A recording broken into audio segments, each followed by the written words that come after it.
Friends, एक दिन मेरी बेटी स्कूल से घर आई और वो कहती है कि मम्मा, आज मैं पूरे दिन मैं स्कूल में टॉयलेट नहीं गई क्योंकि मेरे स्कूल का जो टॉयलेट है वो इतना अनहाइजीनिक है और मैंने पूरे दिन टॉयलेट को होल्ड करके रखा है, मैंने बिल्कुल भी यूरिन पास नहीं किया है।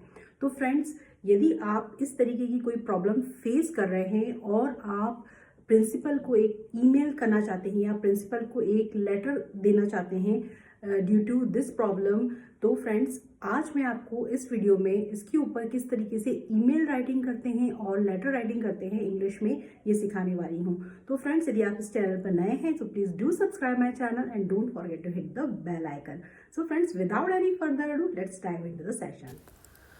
तो फ्रेंड्स, किसी भी एप्लीकेशन या ईमेल को हम सब्जेक्ट से स्टार्ट करते हैं। सब्जेक्ट मतलब विषय। तो हमारा जो सब्जेक्ट है, complain regarding unclean toilets at school.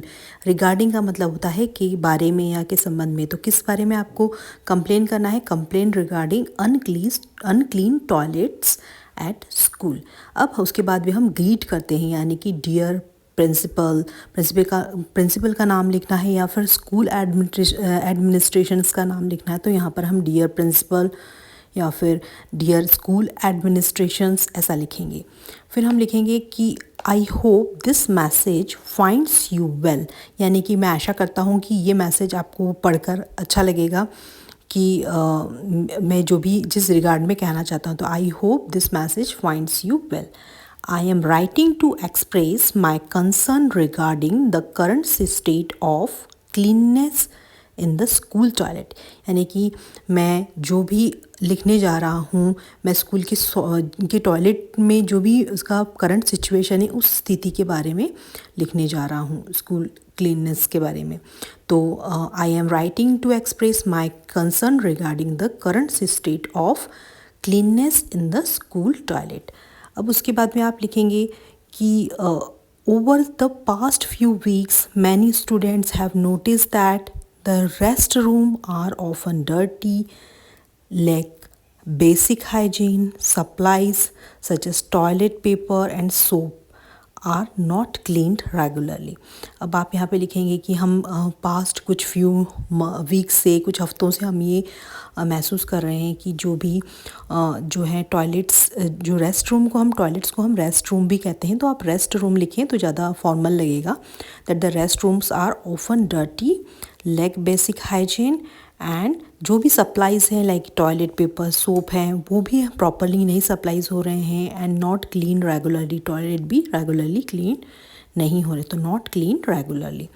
This creates an unpleasant and unhealthy environment for everyone, जिसके कारण कि एक अनहेल्दी और एक अनहाइजीनिक गंदा माहौल, एक नाखुश करने वाला माहौल पैदा हो रहा है हर किसी के लिए। इन्वायरमेंट फॉर एवरीवन, हर किसी के लिए। तो यहाँ पर आप लिखेंगे कि clean and well maintained rest rooms are essential for the well being, comfort and dignity of students and staff. मतलब यदि आपके पास में क्लीन और वेल मेंटेन्ड रेस्ट रूम है, वो बहुत ही ज़रूरी है आपके कंफर्ट के लिए, आपके वेल बीइंग के लिए, और आपका जो एक सम्मान होता है, डिग्निटी होता है स्टूडेंट्स और स्टाफ का। तो dignity of staff and students.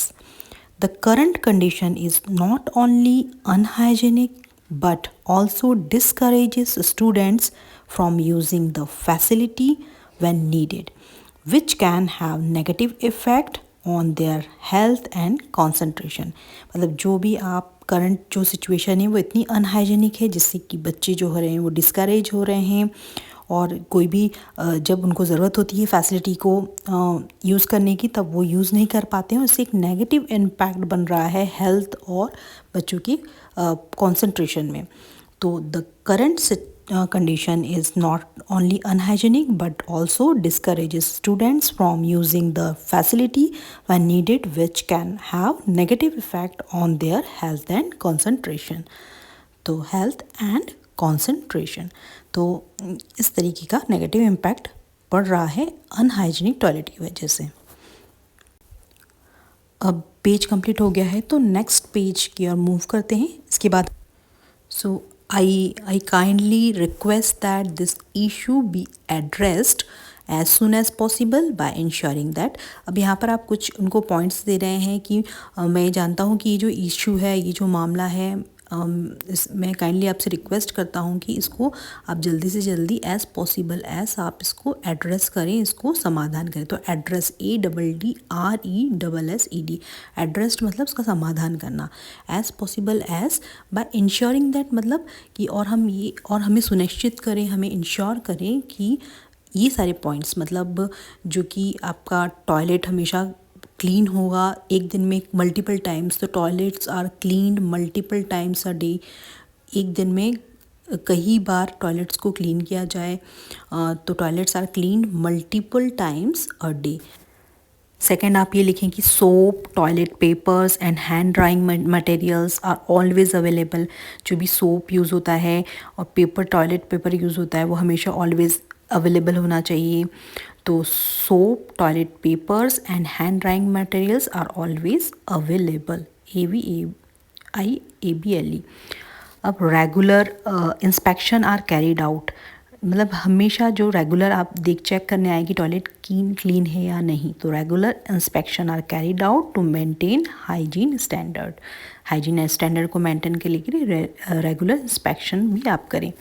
अब यहाँ पर आप उन्हें थैंक्स कह दें, thank you for your attention to this matter, I trust that appropriate action will be taken promptly. मतलब आपने इस मैटर पर ध्यान दिया, इसके लिए मैं आपको थैंक यू वेरी मच कहता हूँ, या आई ट्रस्ट, और मैं ये विश्वास करता हूँ कि जो भी अप्रोप्रिएट एक्शंस होगा वो जल्द ही लिया जाएगा। तो appropriate action will be taken promptly मतलब शीघ्र ही लिया जाएगा। सिंसियरली आप यहाँ पर नीचे आप पूरा नाम लिख देंगे।